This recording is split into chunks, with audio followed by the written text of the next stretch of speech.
linguistic objects, self-machines.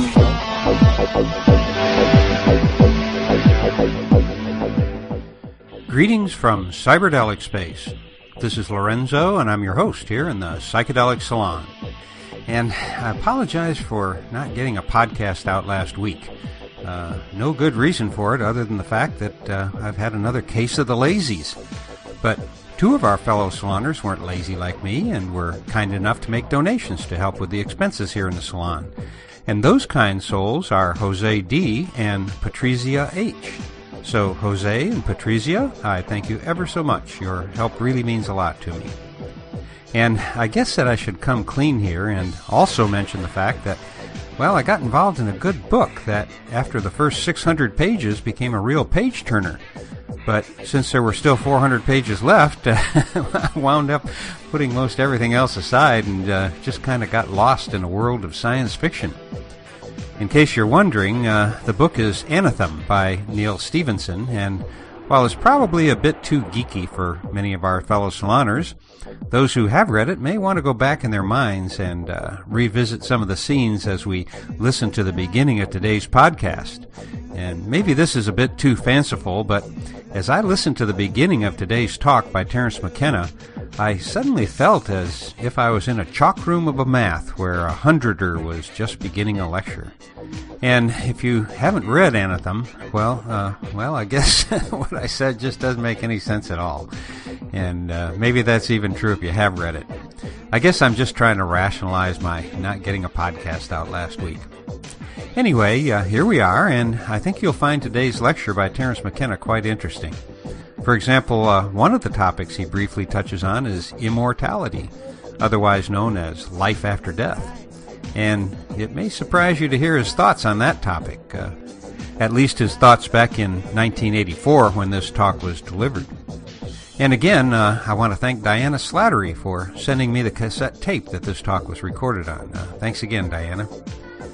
Now, we're not only going to hear about some of Terence's favorite topics, like language and culture, but there's also some interesting discussion about psychedelic substances. And the reason I point this out is the fact that back in 1984, when this recording was made, there was very little information about psychedelics available to the general public. At least that was the case if you weren't living on the West Coast. Back then, I was living in Dallas, Texas, which at the time was ground zero for MDMA, or ecstasy as it was called, mainly to help with its marketing.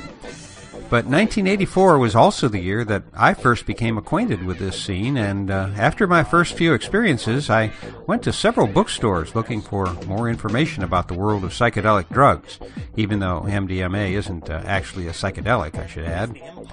But the only thing that I could find back then were the Don Juan novels by Castaneda. And they were better than nothing, but solid information like what you can find at Erowid.org today, well, that was non-existent in Dallas back then. You know, even though it was home to the Start Club and was swimming in MDMA. So, as we're listening to Terence right now, if you can, try to keep in mind how groundbreaking this talk was at the time. And in fact, it still has some points, I think, that seem to me at least as fresh as if the talk was delivered last night. So now let's join Terence McKenna and hear what he'd like to tell us about today. What I want to talk about, and I don't really want to, I would like a discussion about it, if that's possible, is those components of the psychedelic experience which exceed either the psychedelic paradigm or raise the issue of violations of some kind of larger paradigm. And there are two areas where this is noticeable, and one is fairly common in the literature, and that's the report of telepathic phenomena and that sort of thing, which has been persistently a repressed sub-theme in psychedelic research ever since Havelock Ellis began experimenting with mescaline. And the other thing is a constellation of issues that seem to me related, although they may not seem related to you, and we touched on this afternoon in Stan's talk, which is the question of the extraterrestrial connection, or whatever it is, and what do these things mean. The first thing I want to say about all this is there's been a phrase used by several people, which is the full spectrum of psychedelic effects. People will tell you at what dose the full spectrum of psychedelic effects occurs. Or we heard yesterday that LSD elicits the full spectrum of psychedelic effects. But in fact, there is no catalog of psychedelic effects. And how does one know what the full spectrum is? It's a very tricky matter. What I have encountered at fairly high doses of psilocybin and on DMT, but strangely on nothing else, that I find very interesting is the whole problem of interiorized voices, relationships with hidden agencies of uncertain parameters, and related to that, states that I think the vocabulary we inherit from the religious systems that we've recently overthrown leave us with nothing to say about them but that they're states of possession. And the word demonic has been used but not defined. And it's a form of negativity that is not seen to be operational, but it's very upsetting nevertheless to people. So what I find and what I think is generally part of the shamanic practice of taking mushrooms is that at fairly low doses, meaning I can't speak of pure psilocybin, but at 5 dried grams, it's very easy to invoke a voice, a kind of logos-like phenomenon, which operates as the typical hierophant. It's the teaching voice. It's Virgil to Dante. It's a very large and superior force which takes you by the hand and then narrates the various scenarios that you're conveyed through. And the trick, of course, is the trick that's such a conundrum of the literature of involvement with demons and devils, which is the trick is to get something out of it and get away clean. And the way that works operationally when trysting with the mushroom voice is it's the challenge to get it to tell you something that you're sure you didn't know already, so that you can have some validation that you're not just talking to the back of your head. And though this sounds trivial at first, as you move into the dialogue with the other, it becomes apparent that it's going to be elusive. Mercurial is a word that suggests itself. Now, another aspect of the psilocybin intoxication, which may or may not be related to this, and that I have sort of, I guess, insisted upon more than anybody else, is that it triggers phenomena having to do with the language centers. Henry Munn, in a book called Hallucinogens and Shamanism, edited by Michael Harner, talks about this. And I went to some lengths to talk to him about it. And I found out that though he agreed with my opinions on the subject, he didn't hold them nearly as strongly as I did. That for him it had been a fairly elusive and upsetting phenomenon. But this is a form of glossolalia that I really am convinced is an affect of tryptamines that is a psychedelic affect that I don't believe it happens with anything else. At least it doesn't happen in my experience with anything else, and the literature doesn't mention anything like this. It does not happen with ayahuasca, even though chemically you would think ayahuasca would would have the same properties as the other tryptamine hallucinogens. And so I want to describe a typical encounter with this phenomenon because a client has had this experience over a dozen times, and it's almost always unvarying. The problem is the client happens to be myself. So getting independent confirmation that this could happen to someone else has not been very easy. Nevertheless, I operate under the faith that there's nothing unique about me, and that anything I could experience is a generally accessible human phenomenon. I mean, I think it would be preposterous to operate under any other kind of assumption. In giving DMT to people casually over a number of years, only 4 people have reported the kind of phenomenon that I'm interested in. And of course, every single one of them had been primed by me.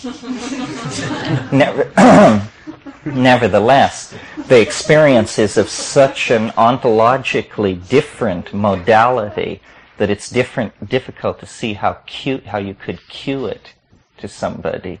They would have to have it. And what it involves is a transformation of language into something which is no longer sound decoded by brain through the consultation of a culturally validated dictionary, but instead it becomes sound which is beheld and meaning which is beheld. And this idea of a visible language, when it first came to me, or when I first realized that that was the phrase I was going to have to use to describe what was happening, I had never heard or imagined of such a thing. But then I went back into the literature and I discovered that, as usual, the Greeks got there first, or at least in this case, the Jewish Greeks, or the Greek Jews, because in Philo-Judaeus, who was a contemporary of Christ, there's a discussion of what he calls the more perfect logos.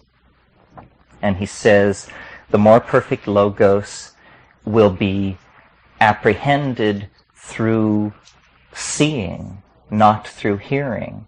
And yet it will cross from being heard to being seen without ever going through a noticeable moment when it shifts from one modality to the other. And this seems to be what is happening in the DMT flash when you smoke the freebase, not the hydrochloride, but when you smoke the freebase, you have this spontaneous experience of generating what you identify first as a thought and then as a sound, but which eventually becomes some kind of synesthesic linguistic modality for which we don't have words yet.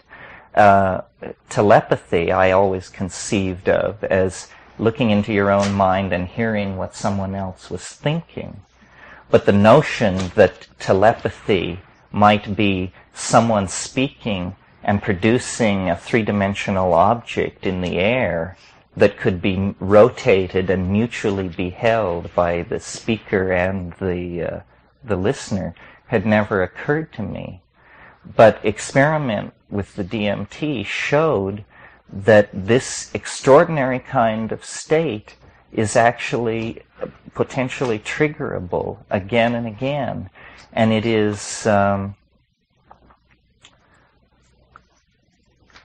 it's almost as though there is a sensorium of the world, which in order to be reconstructed in the interior horizon of transcendence that is the being of a given individual, the sensorium has to be arbitrarily broken down into its perceptual components of sound, sight, odor, tactility, etc.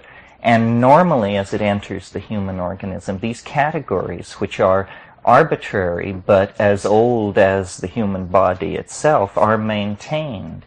but they need not necessarily be maintained. The incoming sensory data can be recombined in such a way that no trace of the portal of entry is left upon it. And in that case, you get this freely evolving topology of light and sound that is translinguistic. It has a grammar of form, if you will, so that it is not shorn of meaning. It is simply shorn of the kind of particularized meaning that logical necessity imposes on language. Instead, it has an emotional richness, a kind of poetic depth that is not like ordinary language at all, and in fact causes one to think of discussions of primary poetic languages, such as the one that goes on in The White Goddess by Robert Graves, where he wants to suggest that there is a proto-language, an Ursprach, that transcends conventionalized dictionaries, a language which to hear it is to understand it. And I think that this kind of organization of information lies at the basis of the psychedelic experience. In other words, you can think of cultural conventions and human languages as software languages that are historical adumbrations of an assembly language which is prehistoric and probably in the genes and antedates all notion of human conventionalizing of activity and is actually biologically the basis of language. As I said in the opening remarks, that if you want to see the thumbprint of God in the world, it seems to me the phenomenon of human language is where you look. I mean, human language is a psychic ability. I can make thoughts in your head by simply uttering certain small mouth noises. And the degree of fineness of the images that I can produce in your head and you in mine through the use of small mouth noises is something which we're still exploring.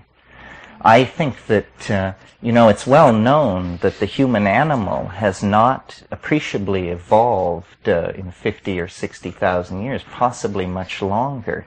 Once culture was established, the soma of the human species was relatively stabilized. Then change was no longer genetic. It became epigenetic.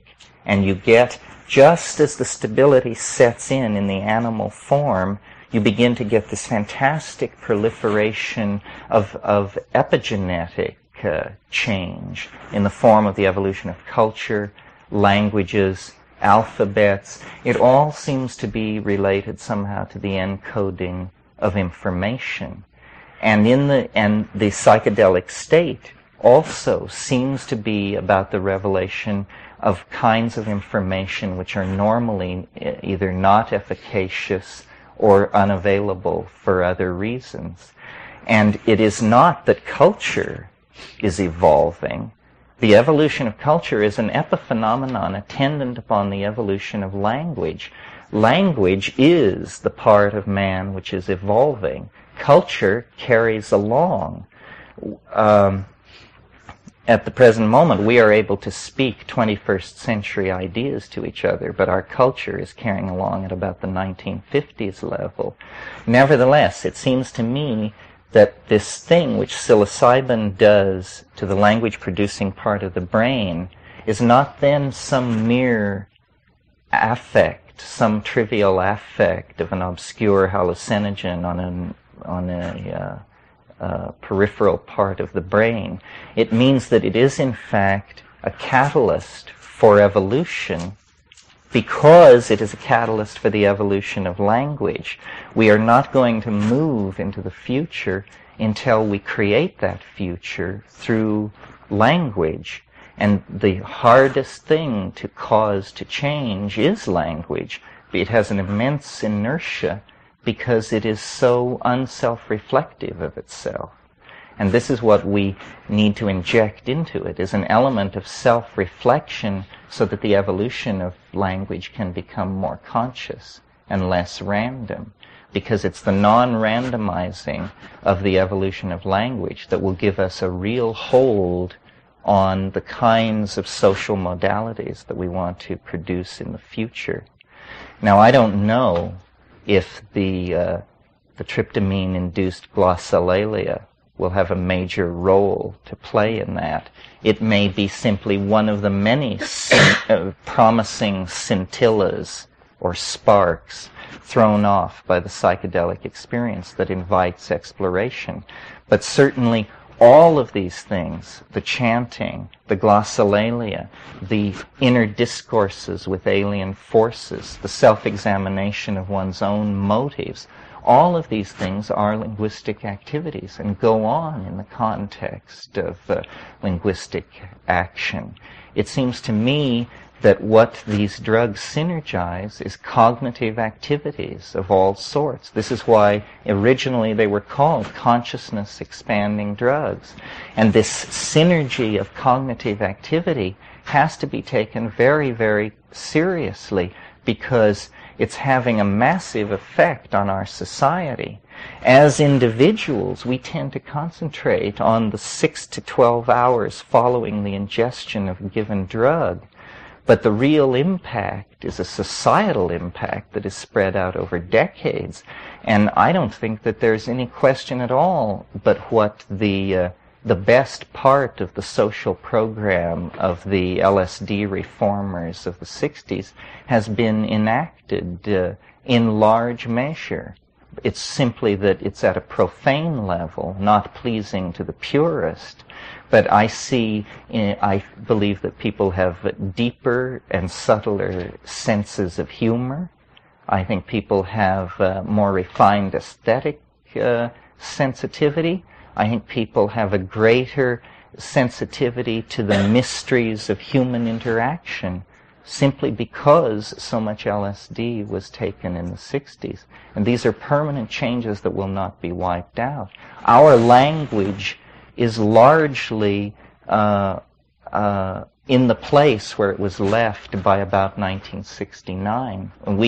But from the period of 1959 to 69, dozens of concepts and notions, ego trip, bummer, flashback, rupture of plane, all of these terms were invented that allowed a handle on the experience.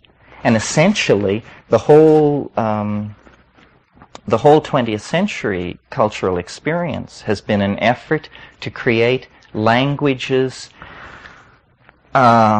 sufficient power to give descriptions of the internal transcendence of being as we experienced it in the present at hand. And Stan touched on this afternoon. The Freudian interest in the repression of desire and the placement of the critical period in childhood, in other words, out of the present, but still within the context of the life of the experient. And then Jung bringing in, trying to say, well, it's that, but it's more than that, and bringing in the notion of a collective unconscious.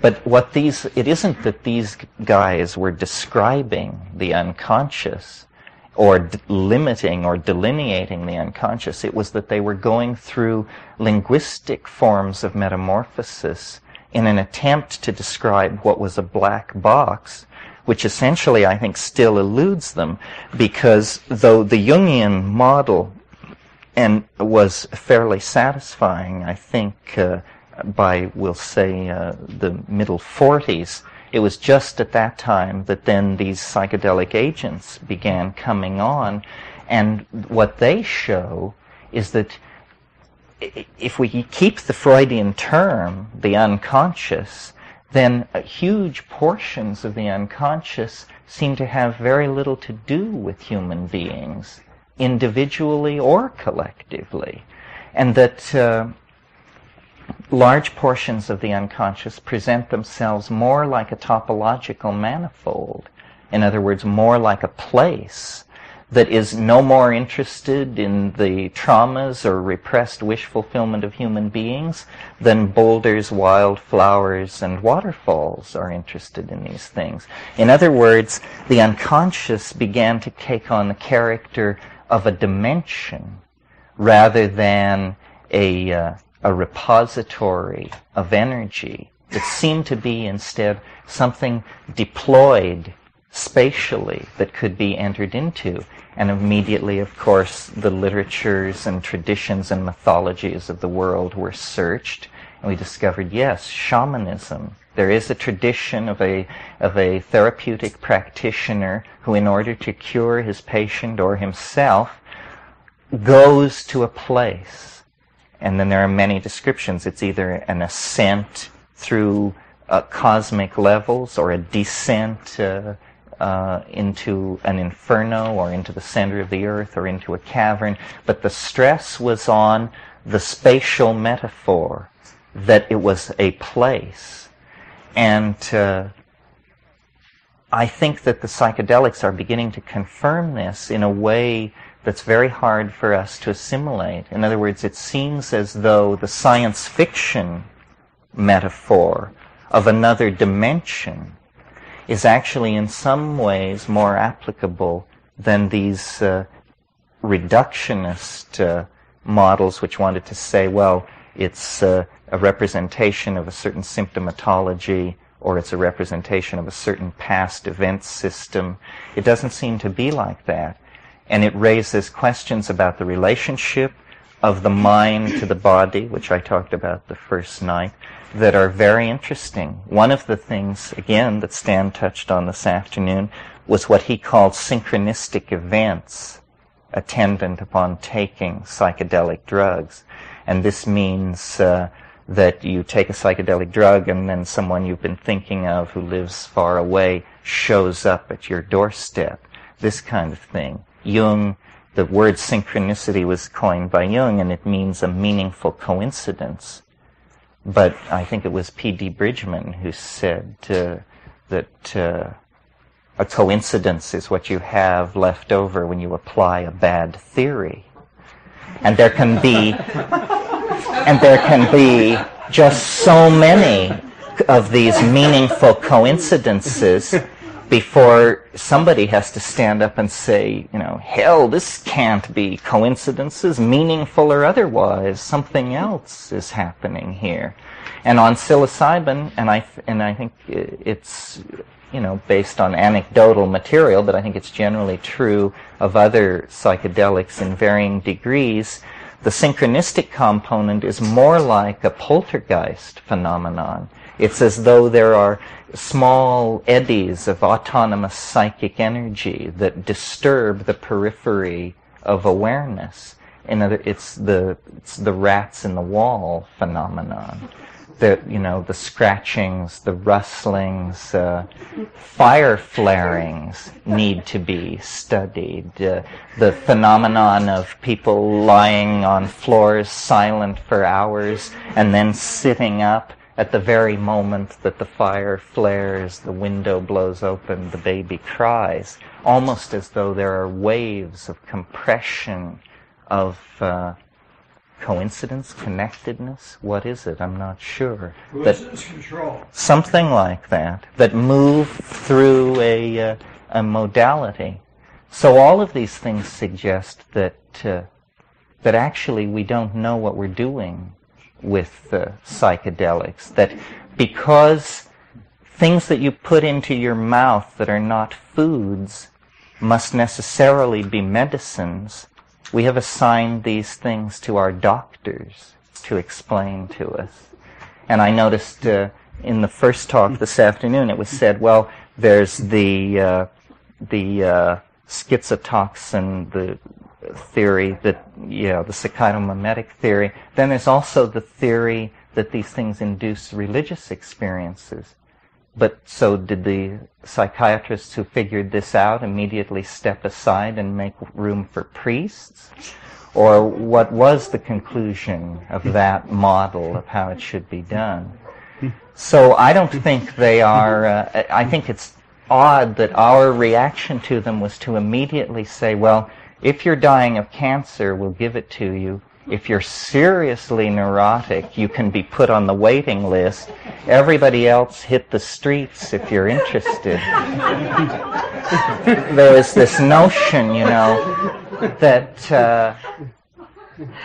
that what we all experience is mental health, and certainly doesn't require any drug intervention because it in fact is normality.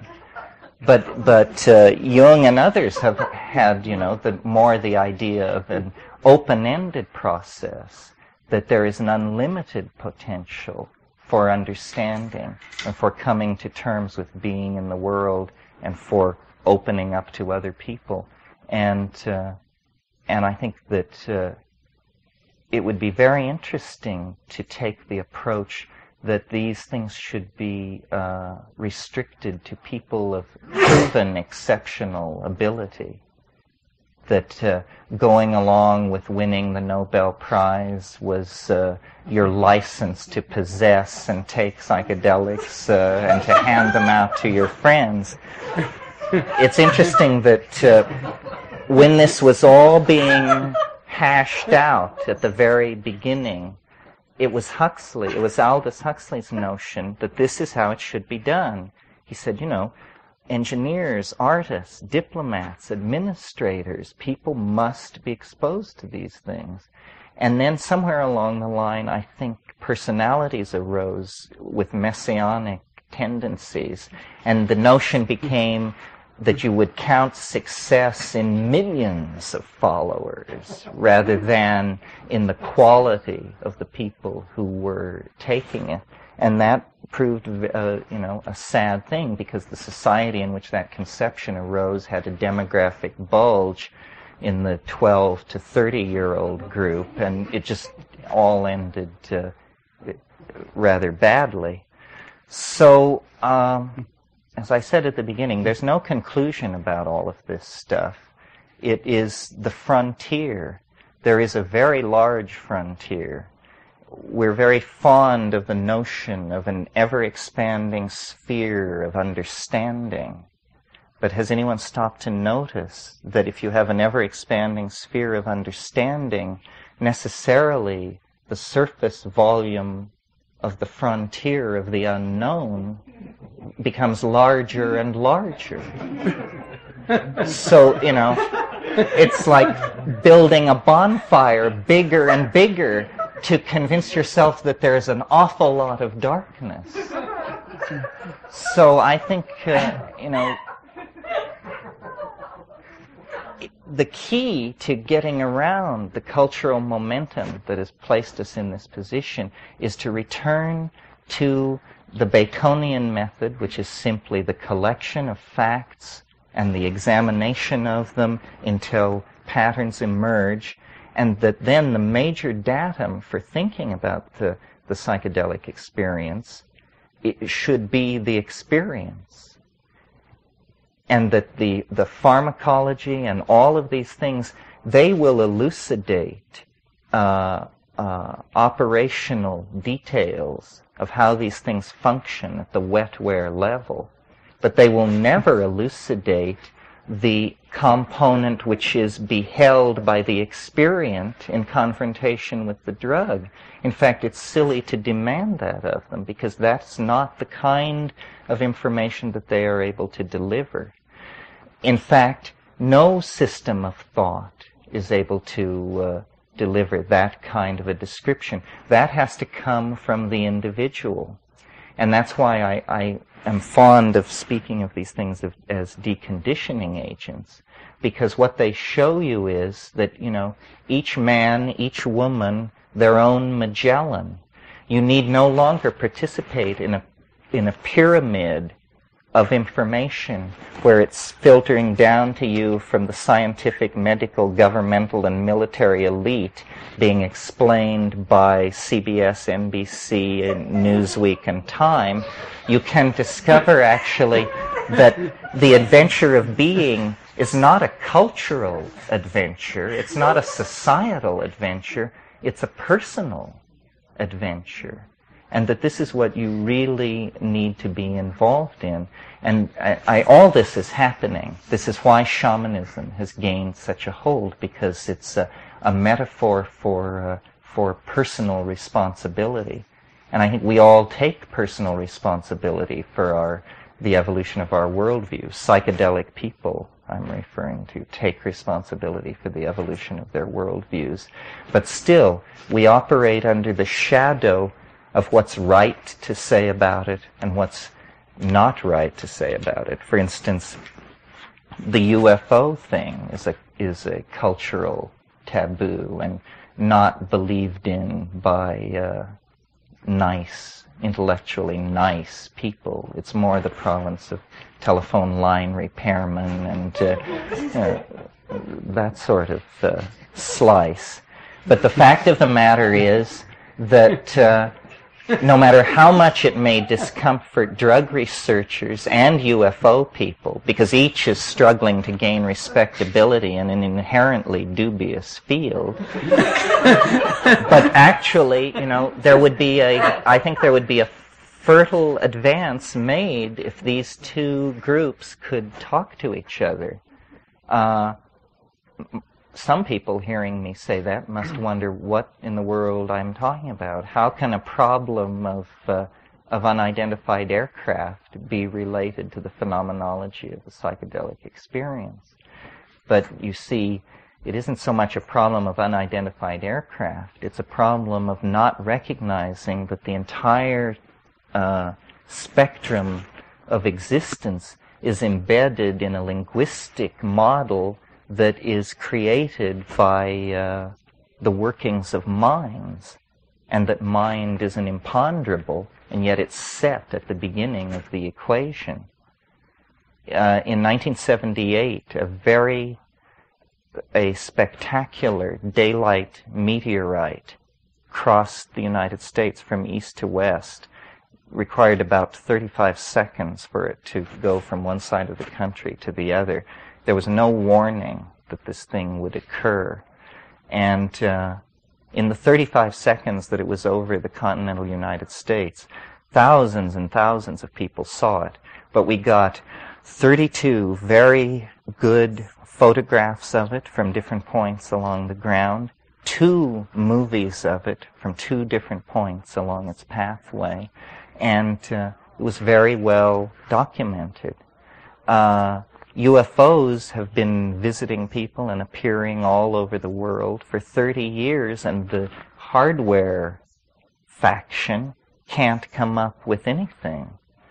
So it seems clear to me that what we're dealing with is a kind of mass psychic phenomenon of some sort.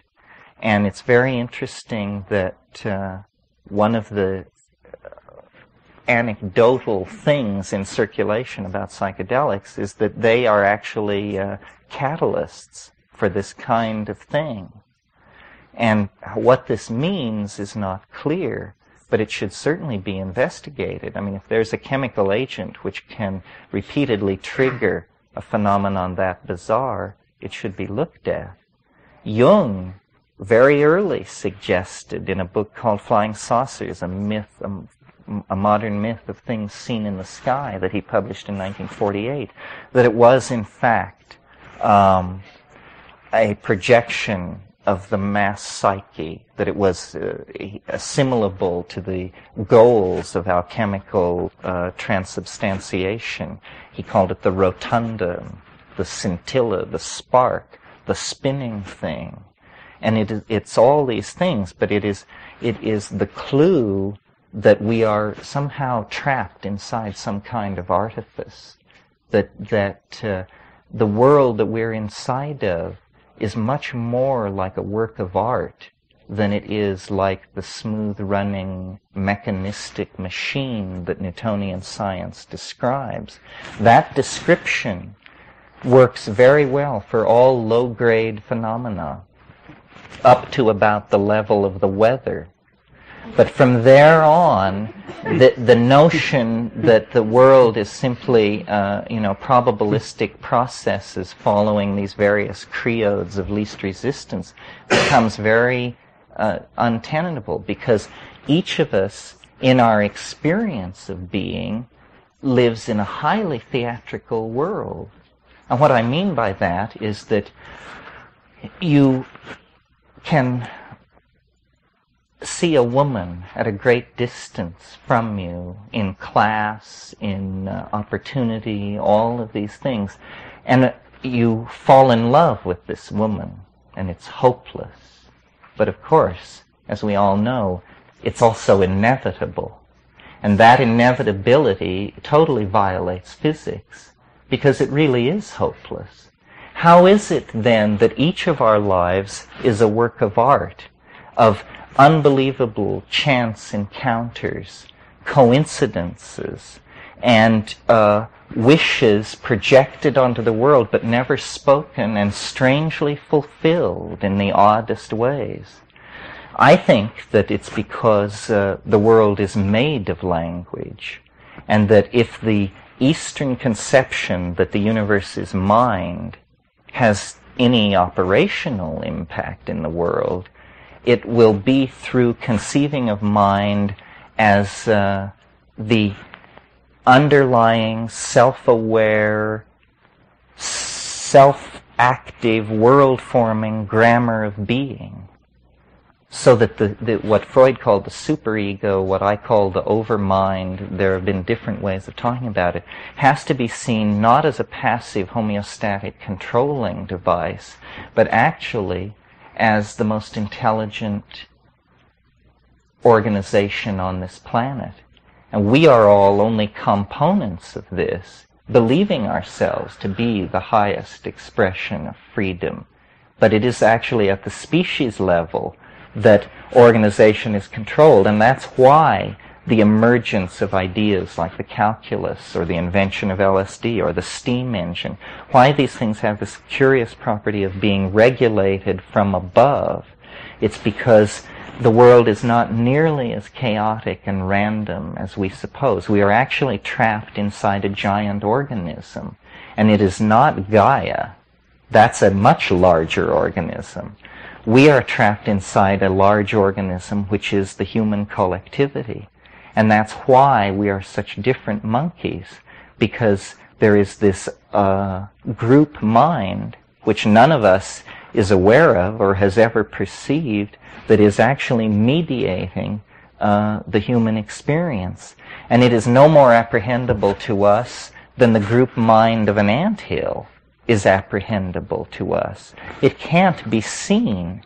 What it is it's an interlocking set of conventions, linguistic directions, genetic components, assumptions, and what, for lack of a better word, you would call innate tendencies. And these things, which we wear as the clothing of our specieshood, are actually the constraints directing us first one way and then another.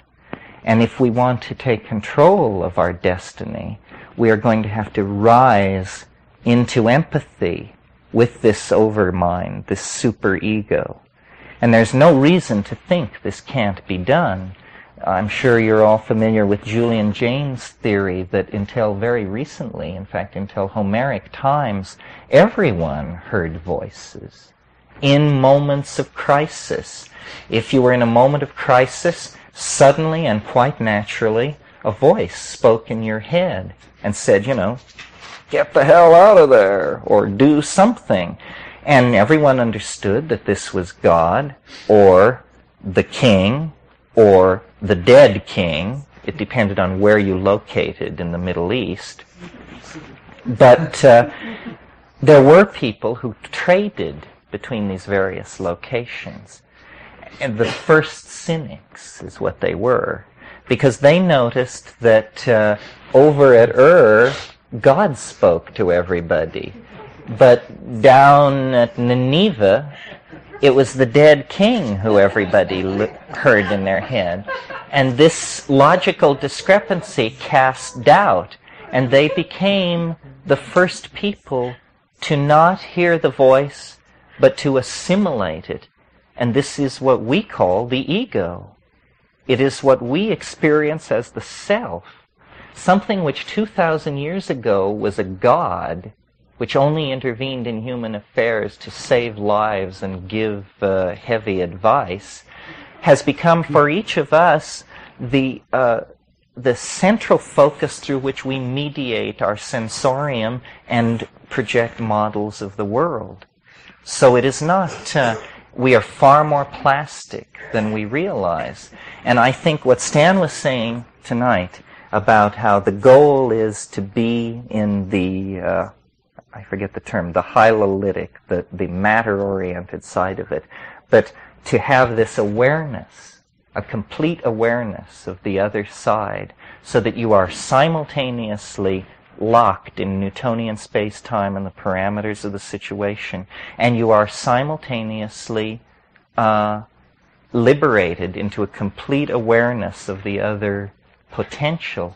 And the way I recognize that state, and this may be idiosyncratic, but I can tell I'm in that state when, no matter what I'm doing and no matter where I go, I can see the earth hanging in space by simply referencing that image and discovering it present in my head in a way that is not like a thought or something artificially induced. It's a real modality that is present and accessible. And I think that means, that you have enough of yourself committed to the overmind that you're operating in the light of it. And then many consequences flow from that are efficacious at the personal level. For instance, there's something which has been called the Tao of the ancestors.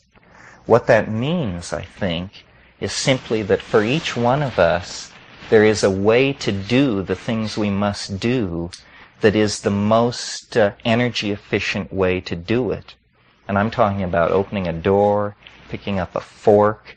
The best way to do it is to follow the creed that is the Tao of the ancestors, to recognize that you are a genetic expression, a partial genetic expression of a gene pool which has received genetic expression at each generation in your family for thousands and thousands of generations, and that you are just the latest recension of this gene pool. Then you release the ego and you act with this awareness. These are psychedelically induced states of being that I think make it easier to live in the world. And how many of them are there? Who knows? For instance, under the influence of psilocybin in the Amazon, I noticed what I am completely convinced is an atrophied human ability. It's a very simple ability, but we have lost it. It's the ability to know how to walk from point A to point B, not following the shortest distance, but following automatically the path of least resistance, so that you don't go down into valleys and then climb hills. You automatically stay on ridges, even though you take more circuitous paths to your goal.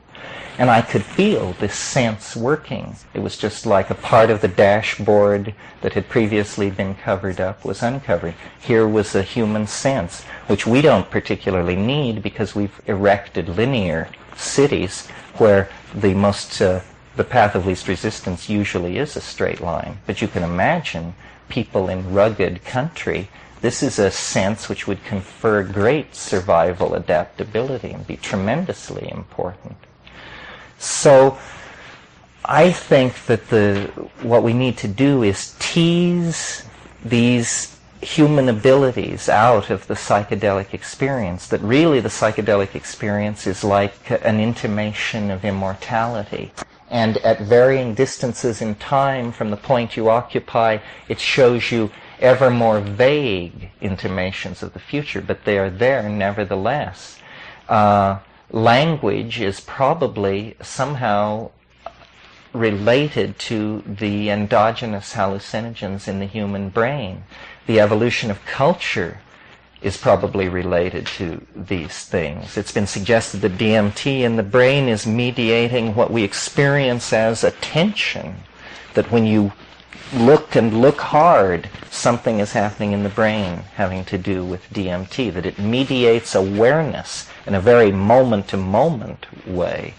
The future evolution of mankind is going to be based on these states. But the last point I want to make is one about how evolution occurs.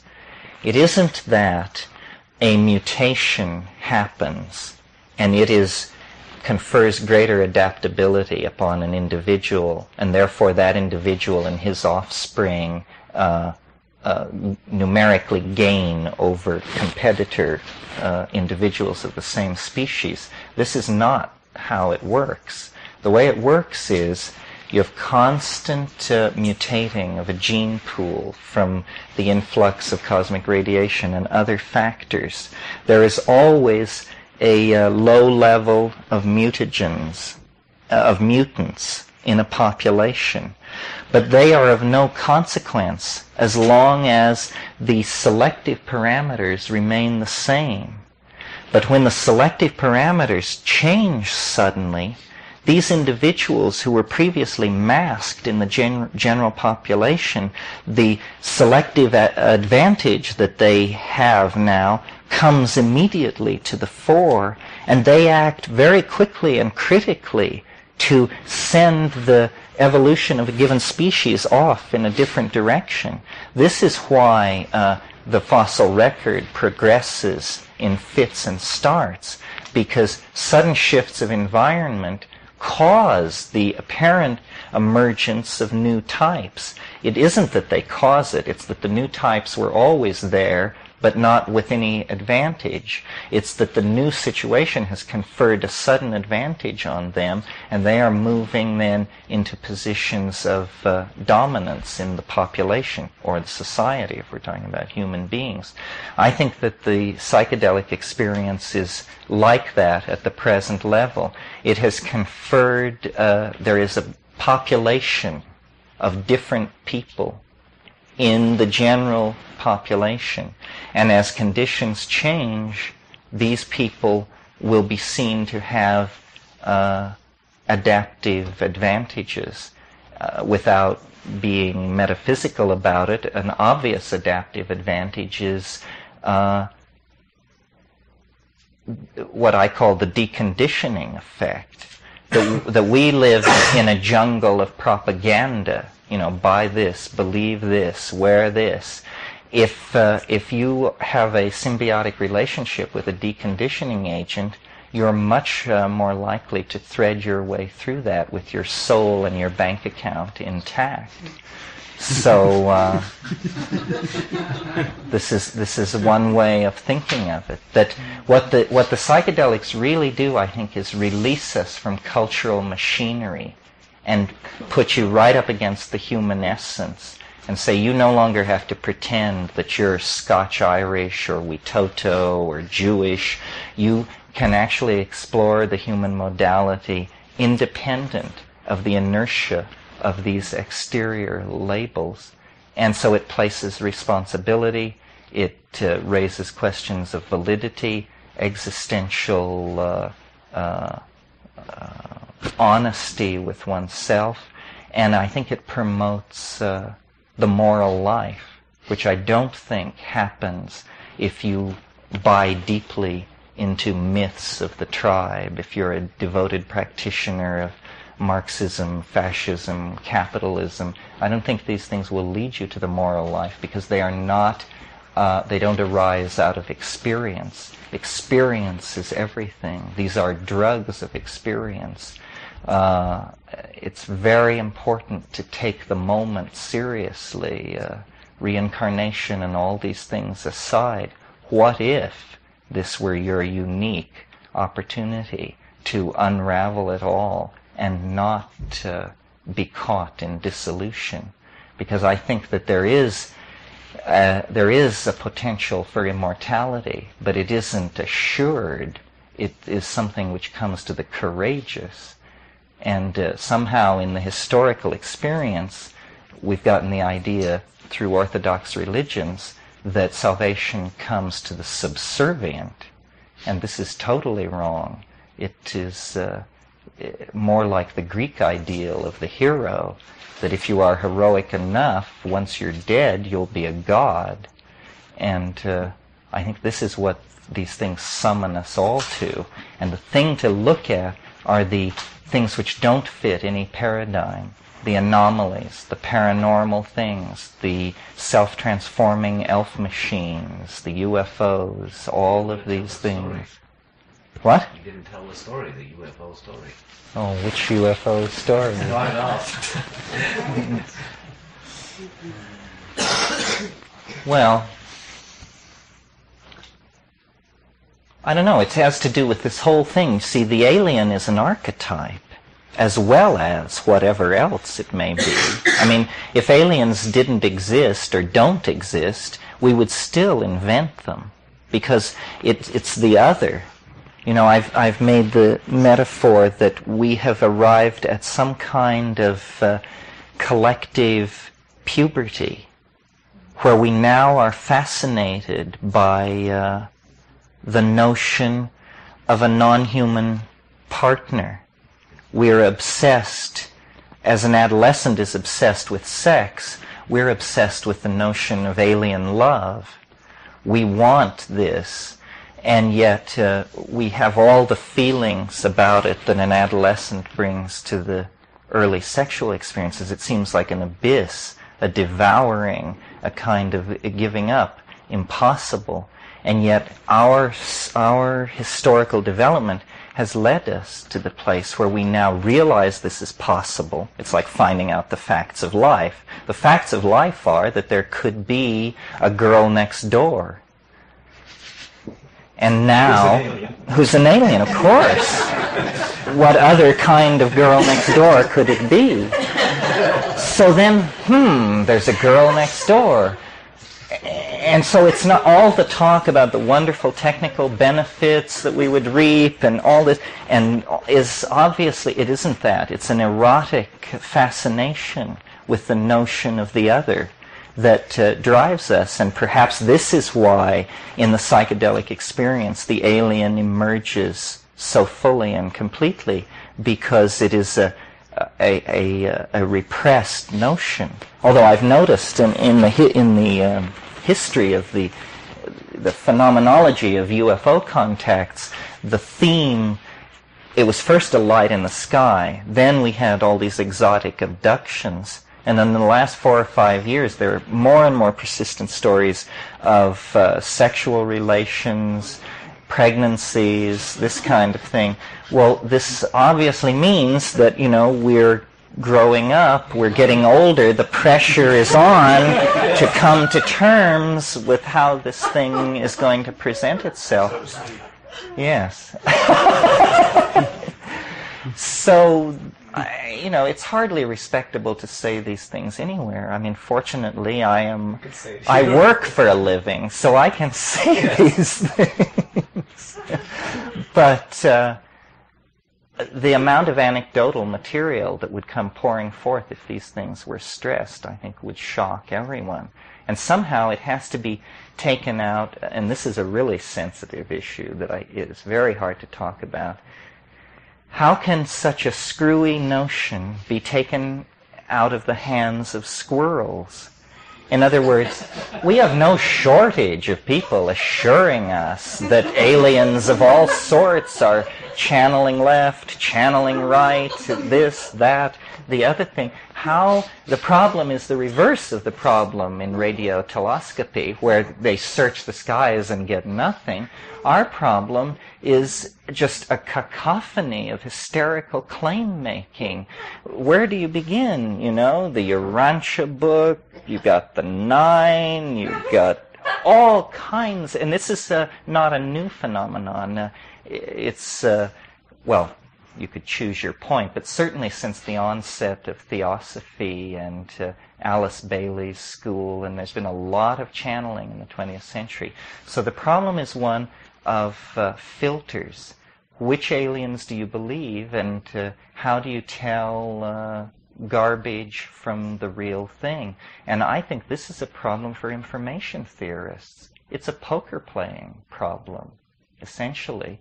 and shouldn't be difficult to solve if we apply ourselves to it. It's just that for us, the notion of a dialogue with an interior other is psychopathy. So we're very leery of that, or we're very something of that. Albert or Metzner? Anyway, I noticed that Sasha, when he described the phenomenology of psilocybin, didn't say a thing about self-transforming elf machines or whispered messages from gods and demons. He did mention demons. So you're free to believe that this is the raving of an unhinged mind, but, being a Jeremiah figure is a great tradition, and they usually have the last laugh. Are there any questions?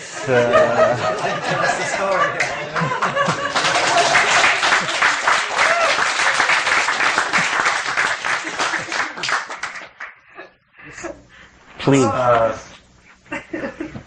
Sort of psilocybin glossolalia that's not any words that are in any cultures right now, but that has meaning for you. Yes. Have you ever heard of, or have you yourself communicated with another person in this language? You mean while I was loaded and they were loaded? Yeah. Yes. And both of you have had this experience of shared meaning?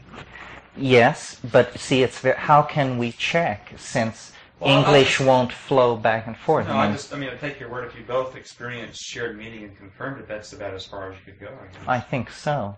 But when I listen to recordings of this glossolalia down, it makes me very uncomfortable, and I wonder what could possibly be the matter with me that I place so much emphasis on this. And I've noticed, it'll clear most rooms in a hurry. I mean, it's all, people are with it, and they say, oh, it's far out, and all this stuff. And then you play it, and they say, well, I've got to go do something.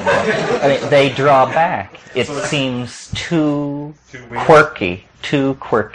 So it's like you do some and they do some, back and forth, except it's totally unintelligible to the English ear. Yeah, it's totally unintelligible to the English ear.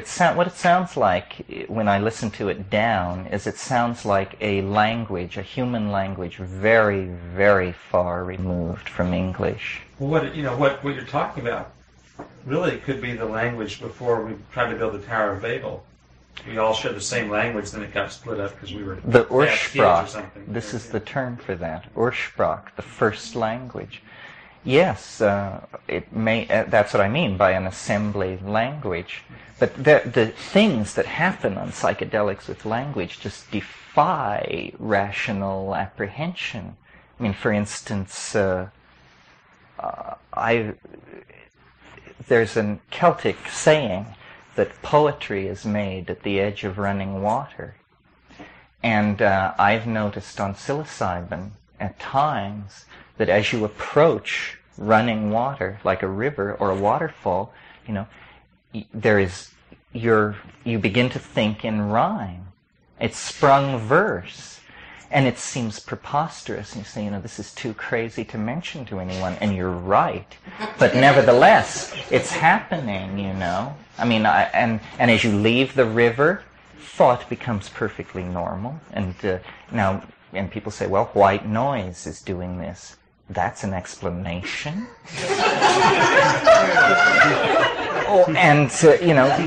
Or you look at historical phenomena. Muhammad, it turns out, spoke in verse. And it was considered a sign of election. Glossolalia with shaman is not that rare. Spirit voices. It happens without drugs all the time. Yes, although I don't know if you know this book by Sylvia Goodman called Speaking in Tongues, which is, as far as I know, the major work in English. It's done strictly from the sociological approach, but there is some physiological data. The most interesting being that on the floor of these Costa Rican churches where she did her research, after these sessions, they would measure pools of saliva 18 inches across, deposited by single individuals. Also, what was going on was there was a lot of hyped up, hallelujah type stuff, and then someone would fall into the glossolalia and utter a burst of it, and then be like almost like a post-epileptic situation, and they would turn to the people around them and say, did I do it? Did I really speak in tongues? This is not what the DMT glossolalia is like. What it is, and I'll take a minute and describe it because... You have a recording? Not with me. But I'll describe how it comes, because I think people often say to me, well, I took mushrooms and nothing like that ever happened. Well, the first time it happened to me was the first time I smoked DMT. And I'm not sure that it would happen on psilocybin if you didn't have a lead into it. You have to invoke it. In other words, it isn't that psilocybin causes it, and this is interesting. It's that psilocybin carries you to a place where it is possible, given several other things which seem to be necessary. So psilocybin is necessary but not sufficient for this phenomenon. What else is required is a thing which is sort of hard to describe, but it's an attitude of expectation. It's an attitude of being on the verge of communication, even though nobody else is present. In other words, you have to invoke it. And that word, strangely enough, has a history related to demonic summoning and that sort of thing. But that's what you do. You invoke it. You feel the load of the psilocybin, and you say, aha, it's enough now. And then you you try it, and you do this by consciously speaking gibberish. In other words, what seems to be happening is that you have to release your brain's expectation that sound will have meaning. Because when we all speak, the words have a meaning attached to them, or else there's something wrong with you. But if you will speak gibberish for a moment, just for a moment, it's like priming the pump. And the break then is made with whatever connects language to meaning, and language begins to flower and to take off and to develop these abstract modalities that are free of association, but that are obviously highly ordered and grammatical and going through complicated, it's like a sonata. And in fact, it's led me to suggest that probably language existed thousands and thousands of years before meaning.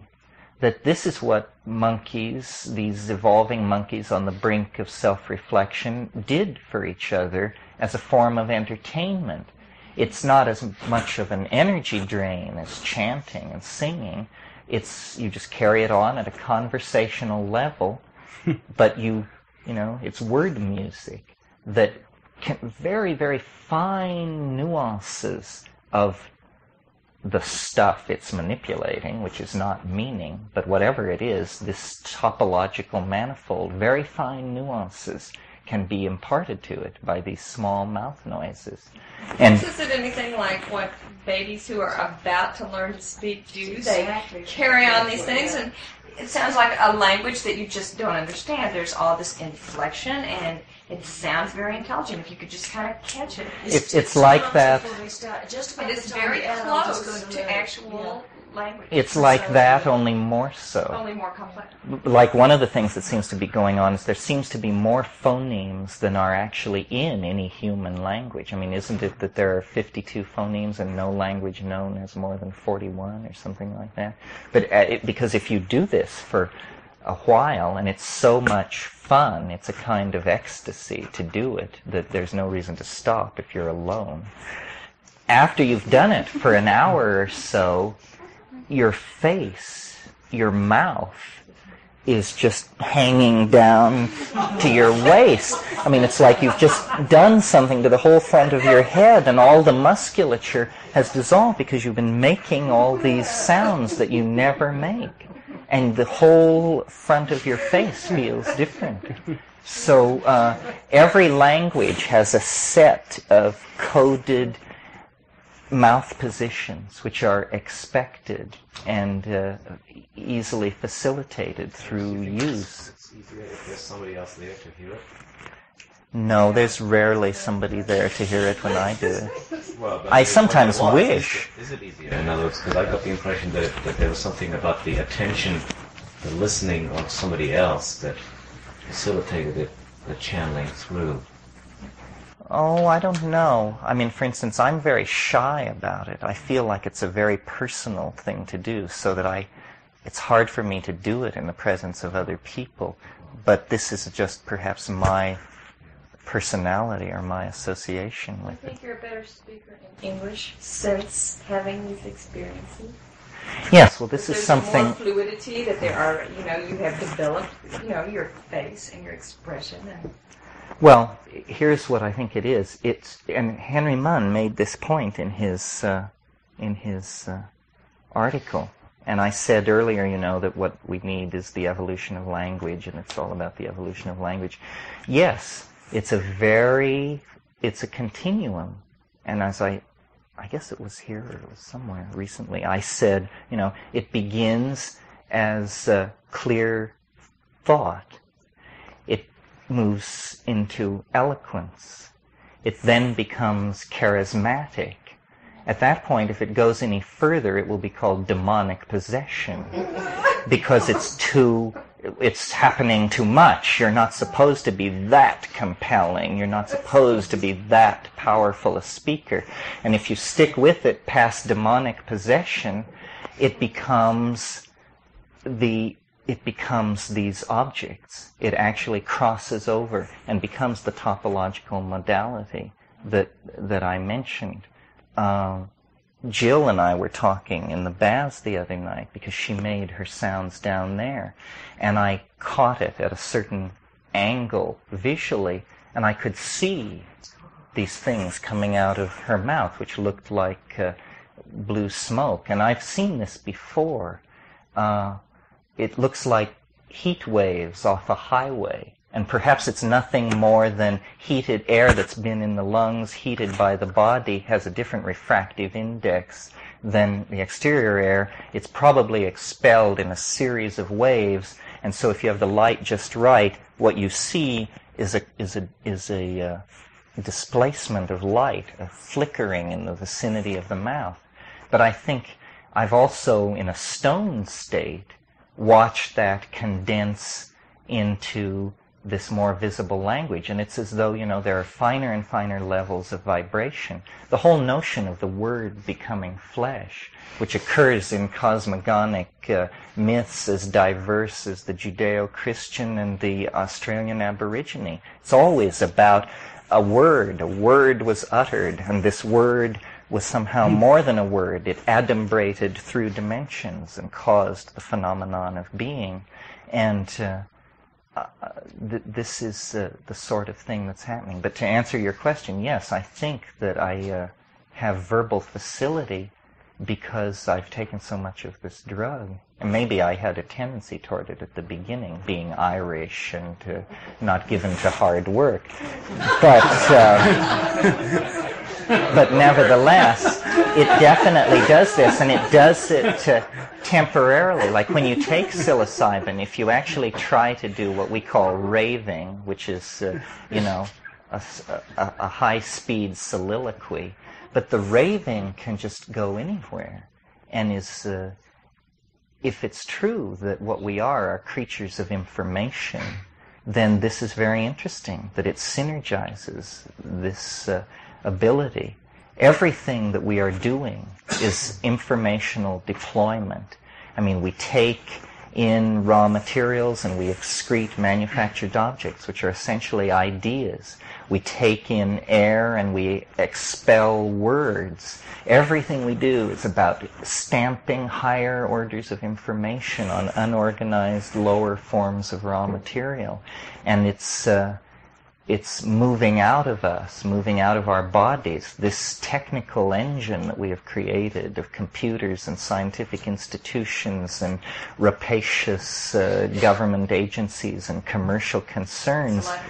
It has a life of its own. It's defining what humanity will be for itself. It's a war about language. about, Joseph Goebbels was the great 20th century thinker who understood this more clearly than anyone else and set the tone, set the rules of the game, so that the deconditioning effect of the drugs, the introduction to alien modalities, the glossolalia, the accessing of the vision state, all of these things have to do with information and the life of its own that it is taking on. And we are like the privileged observers of this. It's as though, no less a psychedelic voyager, researcher, and bon vivant than William Burroughs said, English is a virus from outer space. And that's what I've been trying to say, and now I'm finished. Yeah. See, the first thing that comes to mind when we talk about the creative power of sound or language, for me, is the experience that I had with the holophonic sound, where you have a sense, that qualities in other senses are created through sound. Right. And I wonder what would happen if you record this holophonically, and then people listen to that. Now that's an idea. That's a very interesting idea. I heard a lot of things, where it transmits qualities of emotions, people in unusual states and so on.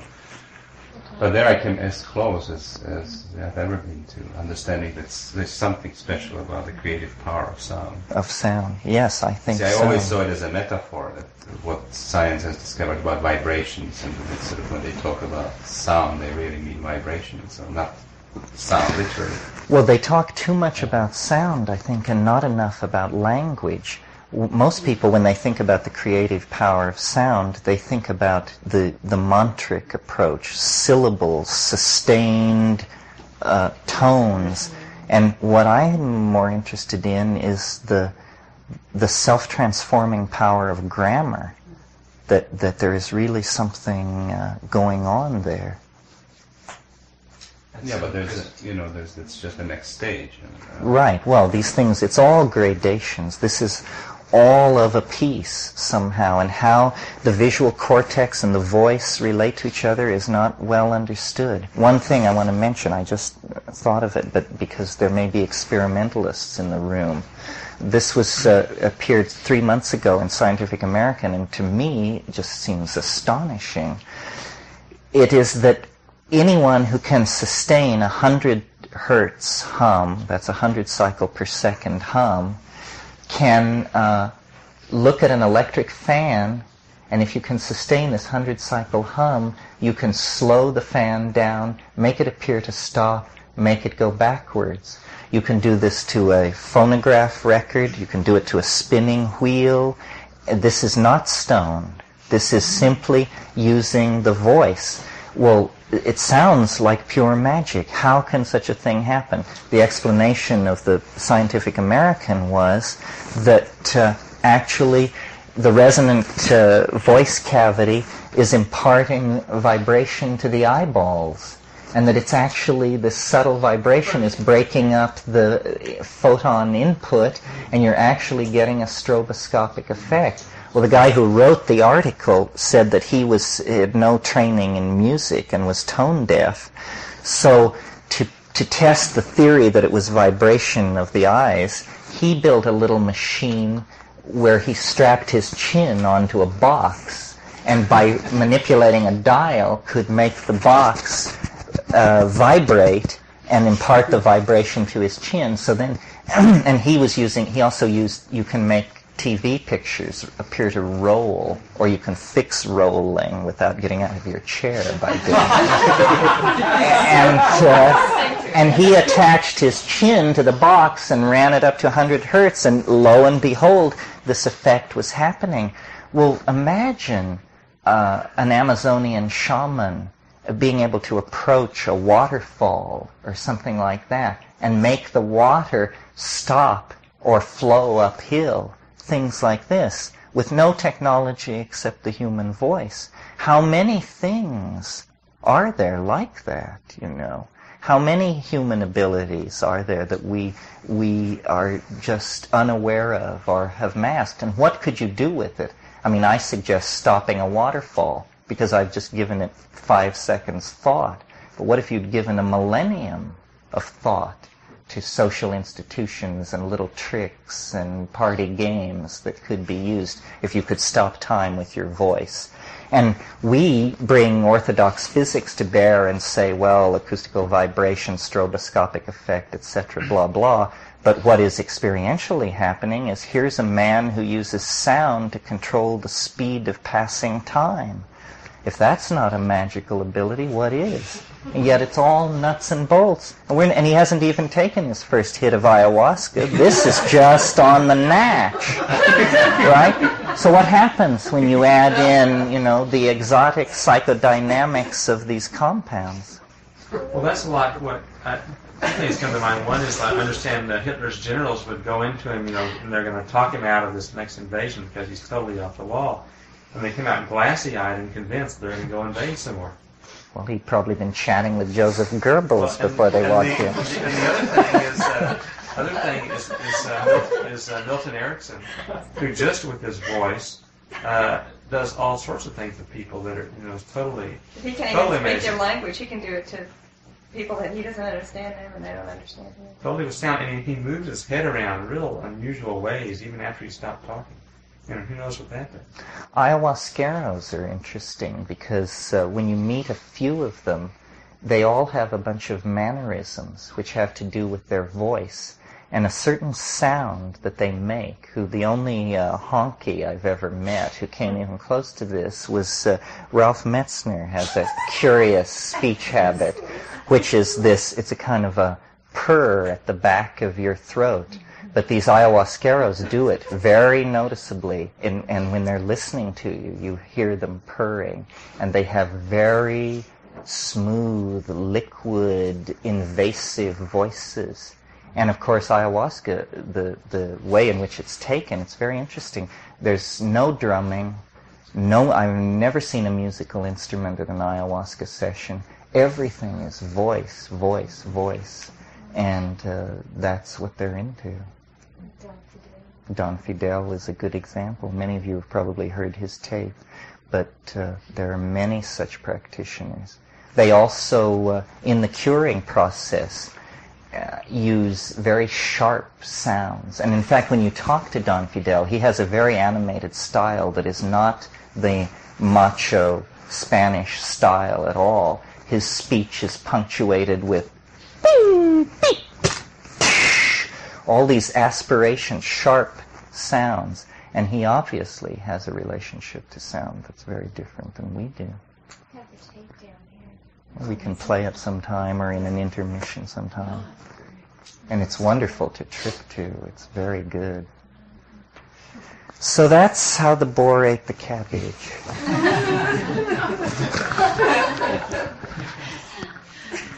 Thank you very much. Thank you, Terry. Thank you for your tolerance. You're listening to the Psychedelic Salon, where people are changing their lives one thought at a time. Even though I'm sure that you didn't miss one of Terence's most important points just now, I'd still like to repeat all of it for you, even though it's kind of long. He said, "There is always a low level of mutants in a population, but they are of no consequence as long as the selective parameters remain the same. But when the selective parameters change, suddenly these individuals, who were previously masked in the general population, the selective advantage that they have now comes immediately to the fore, and they act very quickly and critically to send the evolution of a given species off in a different direction. It's that the new types were always there, but not with any advantage. It's that the new situation has conferred a sudden advantage on them, and they are moving then into positions of dominance in the population, or the society if we're talking about human beings. I think that the psychedelic experience is like that at the present level. There is a population of different people in the general population, and as conditions change, these people will be seen to have adaptive advantages."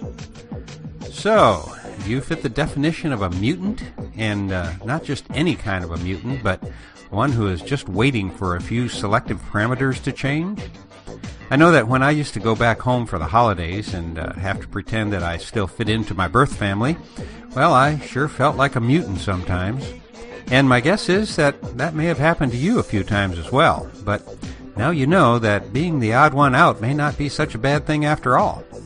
Maybe we should form a club with the motto, Mutants of the World Unite. But now that I think of it, that sounds more like a zombie movie, I guess.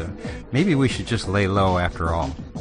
You know, as Terence also said, you can discover, by using psychedelics, you can discover actually that the adventure of being is not a cultural adventure. It's not a societal adventure. It's a personal adventure, and that this is what you really need to be involved in. You know, I think that maybe my favorite part of this talk was when he said, "We're very fond of the notion of an ever-expanding sphere of understanding."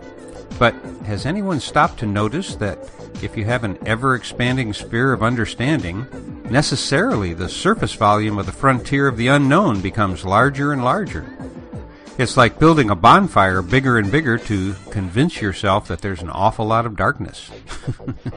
Now, either I'm getting old enough now to begin forgetting important things that I've heard before from Terence, or in this talk of his just now, he once again added a new way of looking at things, in particular the things that we call psychedelic experiences. And I'd like to think that it's the latter, of course, that he's just saying new things or old things in a different way. But I really don't recall any of his earlier talks where we heard him just so clearly talk about psychedelic voyages taking you to a certain place. And that's the place that I call entheospace in my book, The Spirit of the Internet, which, by the way, will be coming out in ebook format next month. But getting back to the talk we just heard, I have to admit that even though I don't completely understand everything that Terence says sometimes, he always has a way of putting things that sparks all new kinds of ideas in my mind.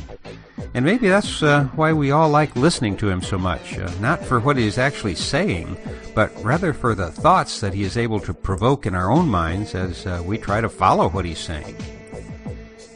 And I guess you might have already figured this out, but I forgot to tell you in the beginning that according to the label on the cassette that this came from, that it was recorded at Esalen Institute in Northern California, which isn't really all that important as far as the talk goes, but for one reason. And that is to put in a plug for a workshop to be held at Esalen next June 15th through the 17th, and that's 2012. You know, I've always wanted to go to Esalen. I've never been there myself, but ever since I first heard about it, I've wanted to go there and see what it was like. So much has happened there. It was really Terence's favorite place to talk. And so now I finally get to make it next June when Bruce Damer and I will be leading a workshop there on those dates. And I'll give you more information about that in a future podcast, but for those of you who asked me to let you know as soon as it was added to the Esalen catalog, well, this is your notice. I think that the class size is going to be limited to about 20 or 24 people or so, which means that if you want to be sure to get a spot, you probably should go to the Esalen Workshop page and sign up today. I'll put a link to that along with the program notes for today's podcast. And with a little luck, Bruce and I may be able to record a bit of what we'll be talking about even before then and put it out here in a podcast to give you a better idea of what the Esalen experience will be like. Well, that's going to do it for now because, well, I've got to get back to those last 200 pages of this fascinating book that I'm reading. And so I'll close today's podcast by reminding you that this and most of the podcasts from the Psychedelic Salon are available for you to use in your own audio projects under the Creative Commons Attribution Non-Commercial Share-alike 3.0 license. And if you have any questions about that, just click the Creative Commons link at the bottom of the Psychedelic Salon webpage, which you can get to via psychedelicsalon.us. And if you are interested in some of the stories that may or may not have led you and me to where we're sharing this moment together right now, well, you can read a few of them in my novel, The Genesis Generation, which is available in Kindle and other ebook formats, as well as a pay-what-you-can audiobook read by me. And you can find out more about that at genesisgeneration.us. And for now, this is Lorenzo signing off from Cyberdelic Space. Be well, my friends.